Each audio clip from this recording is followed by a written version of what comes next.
Good evening সবাইকে। Good evening দাদা। কে কে আছো একটু সবাই চ্যাট লিস্টে একবার করে নামগুলো লেখো তো। পুষ্পল ঘোষ, প্রীতি গোলদার, অমিয়, তিথি সাধুকান, ফারানা ইয়াসমিন, মৌ, তীর্থেন্দু, দেবলীনা, দীপঙ্কর, তিথি, কৃত্তিকা, সুজয়, অনিকেত, সম্পূর্ণা, ময়ূরী, তুষিমা, শ্রেয়াঙ্কা, সম্রাট, সৃজা, অর্পণ, অঙ্কনা, প্রীতি, সজীব, প্রীতি দত্ত, প্রতীক মণ্ডল, শাবানা, বৈশাখী।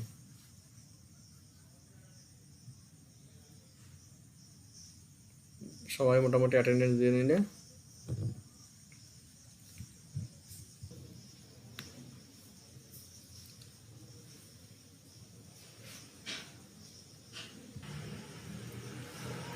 দেখতে পাচ্ছ তোমরা সবাই, আশা করি স্ক্রিন শেয়ারটা। দেখো আমরা লাইন গ্রাফ করব। লাইন গ্রাফ হচ্ছে কোনো রেখা সাহায্যে যখন কোনো চিত্রকে অঙ্কন করা হয় তখন তাকে বলা হচ্ছে লাইন গ্রাফ। এই লাইন গ্রাফকে চার ভাগে ভাগ করা যায়: সরল রেখা লেখচিত্র, বহু রেখা লেখচিত্র, দ্বি অক্ষরেখা লেখচিত্র আর স্তর রেখা লেখচিত্র। সরল রেখা, বহু রেখা, দ্বি অক্ষরেখা আর স্তর রেখা, এই চার ভাগে ভাগ করা যায়। সরল রেখা সেগুলো যখন কোনো সিম্পল বিষয়কে বা একটিমাত্র বিষয়কে দেখানো হয়ে থাকে। এই সরল রেখা লেখচিত্রের মধ্যে মন দিয়ে শুনবে, আমাদের এখানে সাল আর পপুলেশন দেওয়া আছে। সাল আর পপুলেশনের এই ডেটাটা আমাদের পরীক্ষাতে দিয়ে দিয়েছে। আমরা কি করব, অ্যান্সার শিট তৈরি করব।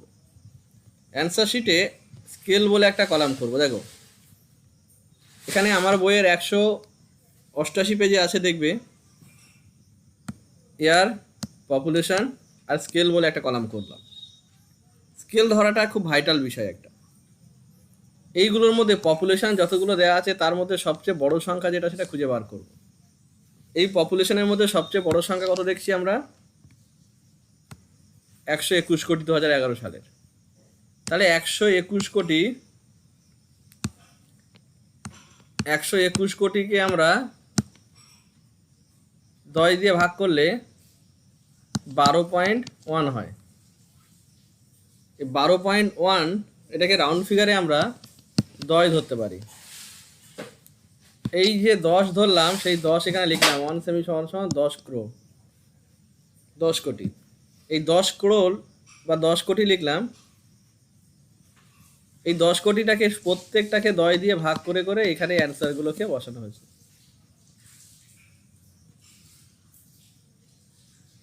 মনে থাকবে? তাহলে 1 সেমি সমান 10 ক্রোড়, এটাকে দিয়ে আমরা প্রত্যেকটাকে ভাগ করে দিলাম।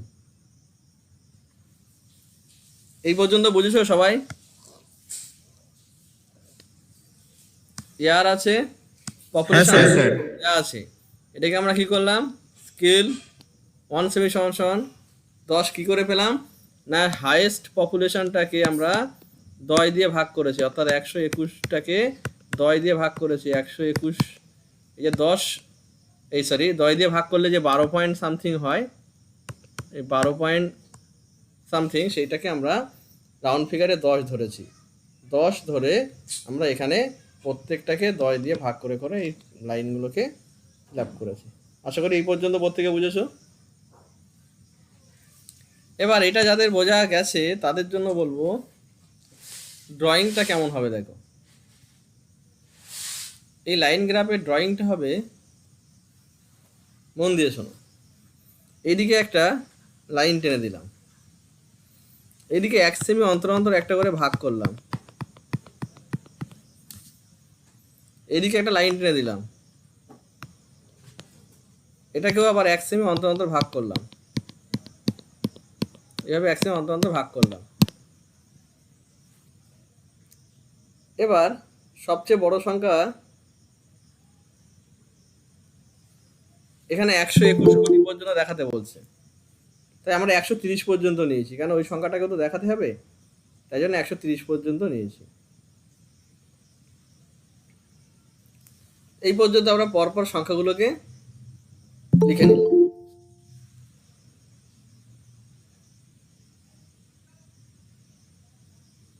এই সংখ্যাগুলোকে আমরা পরপর বসিয়ে নিলাম। বসিয়ে নেওয়ার পরে মানে এই যে 1 সেমি সংখ্যা 10 লিখেছিলাম এইগুলো বসিয়েছি কিন্তু, হ্যাঁ? ভালো করে বুঝবে। এই ওয়াই অক্ষেতে 1 সেমি সংখ্যা 10 স্কেল ধরেছিলাম, তাই 10 10 করে লিখেছি। আর এইদিকে ইয়ার ছিল, সেই ইয়ারগুলোকে পরপর লিখে দিয়েছি। ইয়ারগুলোকে লেখার পরে প্রথমটা দেখো 2.38, প্রথমটা 2.38 এর উপরে, এই দুটোর মাঝে বসানো যেতে পারে, তাই এখানে মাঝে বসানো হয়েছে 2.38 স্কেল দিয়ে মেপে দেখে এখানে একটা পয়েন্ট বসানো হয়েছে। তারপরে একটা যে 2.52, এই দুটোর মাঝে 2.52 বসানো হয়েছে। এইভাবে প্রত্যেকটা পয়েন্ট বসিয়ে একটা লাইন টেনে দেওয়া হয়েছে। এটা হচ্ছে সিম্পল লাইন গ্রাফ। আর এখানে যা যা লেখা আছে একদম পুরো এই simple line graph showing the growth of population in India, কত সাল থেকে কত সাল পর্যন্ত। আর এদিকে ভার্টিক্যাল স্কেল 1 সেমি সমান সমান 10 crore, এটা লিখে দিলাম। এসবগুলো পরপর আমরা লিখে দিলাম। এটা হচ্ছে সিম্পল লাইন।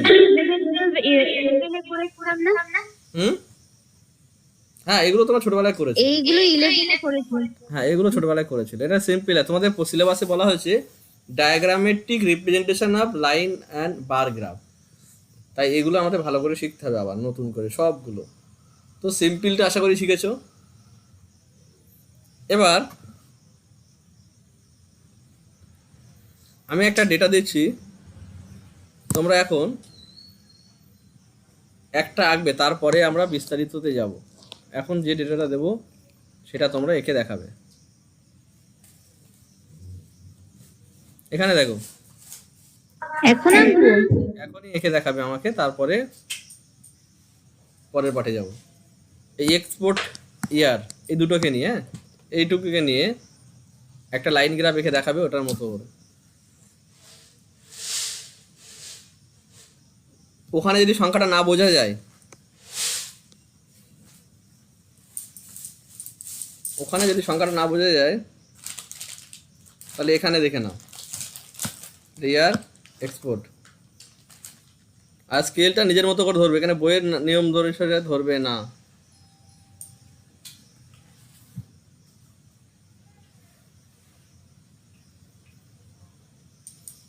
এই ডেটাটাকে স্ক্রিনশট করে নাও এখন, বা এই ডেটাটাকে, এটা এখনই কমপ্লিট করবে, করে দেখাবে, তারপরের পাঠে যাব। তারপর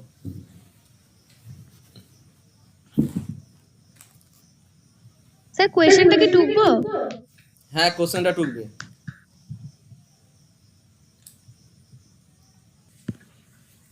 তাহলে সিম্পল লাইন গ্রাফে আমরা ওটা দেখলাম। এবার পলিগ্রাফের ক্ষেত্রে কি? পলিগ্রাফের ক্ষেত্রে দুটো করে বা তিনটে করে এরকম ডেটা দেয়া থাকবে। এখানে দেখো দেয়া আছে, এখানে ডেটা যেটা দেওয়া আছে সেটা হচ্ছে এক্সপোর্ট দেওয়া আছে, ইম্পোর্ট দেওয়া আছে, এক্সপোর্ট তার স্কেল, ইম্পোর্ট তার স্কেল। এবার একটা কথা মনে রাখতে হবে, এক্সপোর্ট আর ইম্পোর্টের মধ্যে সবচেয়ে বড় কোনটা সেটা খুঁজতে হবে। এক্সপোর্ট আর ইম্পোর্টের মধ্যে সবচেয়ে বড়, এক্সপোর্টের মধ্যে তো বড় এটা বললে, আর ইম্পোর্টের মধ্যে সবচেয়ে বড় কথা 485.3 485 লাস্টেরটাই, তাই তো? এবার আমাদের স্কেল ধরতে হবে এই দুটোর মধ্যে যেটা হাইয়েস্ট সেটাকে 10 দিয়ে ভাগ করতে হবে। তাহলে দুটোর মধ্যে সবচেয়ে বড় কোনটা? 485। এটাকে 10 দিয়ে ভাগ করলে কত হয়?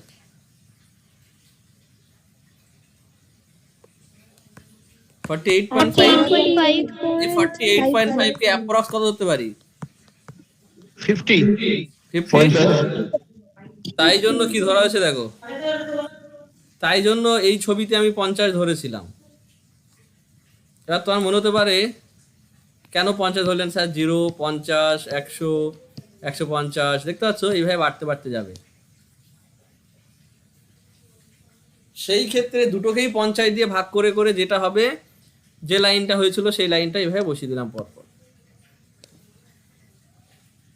দুটো স্কেল একই নিতে হবে নাকি? হ্যাঁ, এটার ক্ষেত্রে দুটো স্কেল একই নিতে হবে, মানে তোমার ডাইসটা বা ফ্রেমটা একটাই হবে আর স্কেলটা একই হবে, বাট দুটো লাইন দুটো পর পর একে অপরকে ছাড়িয়ে চলে যেতে পারতো এরকম, বুঝলো তো?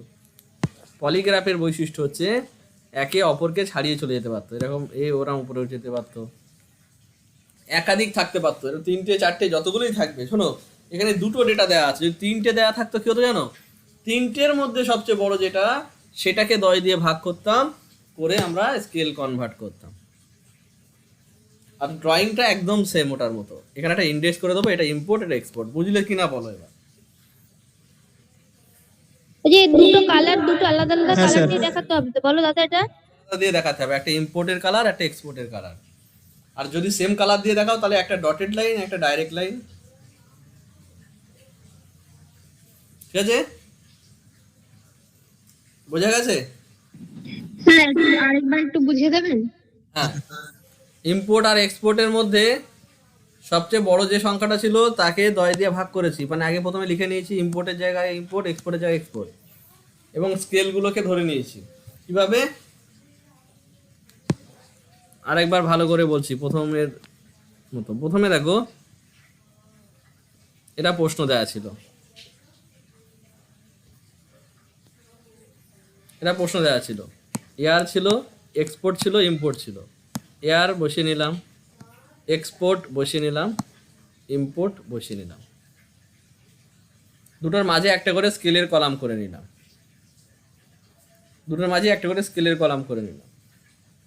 এবার এই দুটোর মধ্যে সবচেয়ে বড় যেটা, এটার মধ্যে এটা বড় আর এটার মধ্যে এটা, যেটা বড় সেটাকে 50 দিয়ে ভাগ 10 দিয়ে ভাগ করলাম, অর্থাৎ 485 সবচেয়ে বড় যেটা, সেটাকে 10 দিয়ে ভাগ করলে 48.5 হয়, এটাকে রাউন্ড ফিগারে 50 ধরলাম। দিয়ে এখানে সব কটাকে 50 দিয়ে, এটাকে 50 দিয়ে ভাগ করে এটা লিখেছি, এটাকেও 50 দিয়ে ভাগ করে এটা লিখেছি, এটাকেও 50 দিয়ে ভাগ করে করে, প্রত্যেকটাকে 50 দিয়ে ভাগ করে করে এইগুলো বার করেছি, আবার এইগুলোকে 50 দিয়ে ভাগ করে করে এগুলো বার করেছি। এবার কি করলাম, এই যে স্কেল 50 ধরেছিলাম, তাই জন্য এইদিকে ভার্টিক্যাল স্কেলটাকে 1 সেমি সমান 50 করে লিখেছি। এটা 0, 50, 100, 150, এটা 1 সেমি অন্তর অন্তর, 1 সেমি অন্তর অন্তর 50 50 করে লিখেছি। এটা কি হলো, এইদিকে পরপর ভাগ করলাম। এবার প্রথম সালের জন্য যত উচ্চতা ছিল সেটা বসিয়ে নিয়েছি। দেখো 1995 থেকে 96-এ কত বেরিয়েছে, 95 থেকে 96-এর জন্য স্কেল কত বেরিয়েছে দেখো, 2.13, তারপরে 2.38, এই 2.13 2.38 দুটোই পরপর বসিয়ে নিলাম। এখান থেকে 2.13 2.38 এভাবে পরপর প্রত্যেকটা মান বসিয়ে নিয়েছি, নিয়ে এটাকে একটা লাইন টেনে দিয়েছি। তারপরে এক্সপোর্ট ইম্পোর্ট, ইম্পোর্টের জন্য 2.5 2.7 এই মানগুলো নিয়েছি, নিয়ে এইগুলোকে আবার পরপর বসিয়েছি স্কেল অনুসারে, মানে এখান থেকে মেপে মেপে বসিয়ে ওইভাবে লাইন টেনে দিয়েছি, দিয়ে ডেকোরেটটা কমপ্লিট করে দিয়েছি। এবার আমার বইতে যেভাবে সাজানো আছে এইভাবে সাজিয়ে দিলে এটা কমপ্লিট হয়ে যাবে। এটা বুঝেছো কিনা বলো?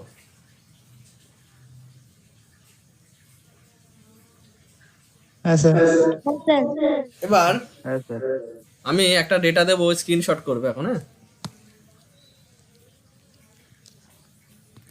প্রথমে এই বহু রেখা লেখচিত্রের জন্য এই যে ডেটা দেওয়া আছে,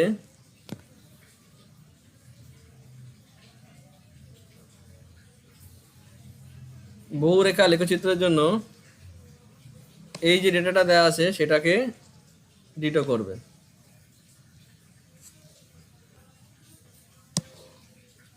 এই ডেটাকে করবেই একটা পুরোটা।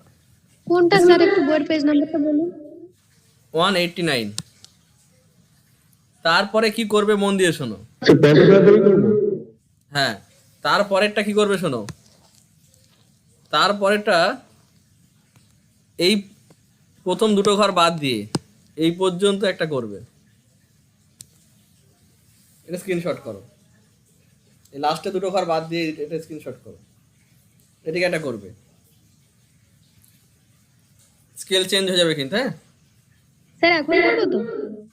এটা করে নেক্সট ক্লাসে এর পরের পার্টগুলো দেখো, এর পরের পার্টগুলো একদিনে শেষ হয়ে যাবে, বাট এই দুটো জিনিস বাড়িতে শিখে নিতে পারবে স্যার এখন করবো তো? না, এখন যে কোনো সময় করে রাখবে, পরের ক্লাসে স্ক্রিন শেয়ার করে করে দেখাতে হবে, নেক্সট দিনের ক্লাসে ওগুলো স্ক্রিন শেয়ার করে করে দেখাতে হবে। শোনো, তারপরে 191 পেজে যেটা আছে ওটাকে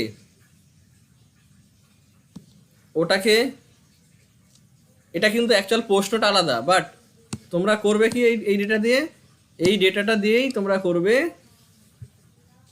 পলিগ্রাফ বা বহুরেখা লেখচিত্র। ঠিক আছে, এটা স্ক্রিনশট করো।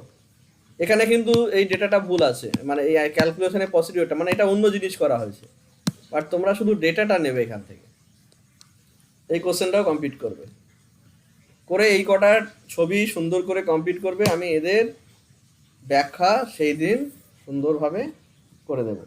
আর প্রত্যেককে একটা কথা বলবো, আমি জাম্পি লেভেলের ক্যালকুলেশনটা আমি ভালো করে সুন্দর করে গুছিয়ে বলে দিয়েছি প্রত্যেকে, এটাও 1 ঘন্টার বেশি টাইম ধরে ধরে বলেছি।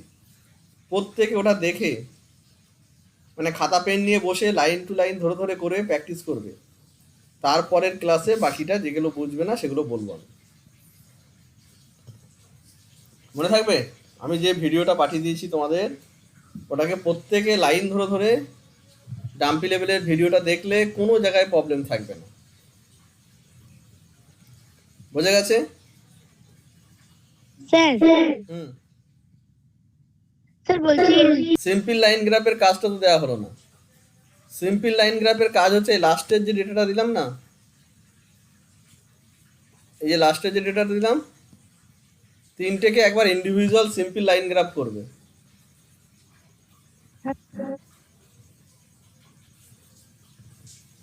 তিনটেকে এই মানে 3 নাম্বার প্রশ্নটা যেটা ছিল এটাকে আবার তোমরা এই যে দুটো আছে দুটোকে ইন্ডিভিজুয়াল লাইন গ্রাফ করবে, করে এগুলো সুন্দর করে মানে এটাকে লাইন গ্রাফেও করবো আবার পলিগ্রাফেও করবো? লাইন গ্রাফেও করবে আলাদা আলাদা করে, আবার পলিগ্রাফেও করবে। এবার শোনো কি বলছি, এখানে তোমরা এই যে ডেটাটা দেয়া আছে না, এই ডেটাটাকে পিডিএফ বানিয়ে রেডি করে রাখবে, আমি যখন বলবো তখন সঙ্গে সঙ্গে যেন দেখাতে পারো, হ্যাঁ, স্ক্রিন শেয়ার করে, সেখানে সামনাসামনি দেখবো সবার সামনে।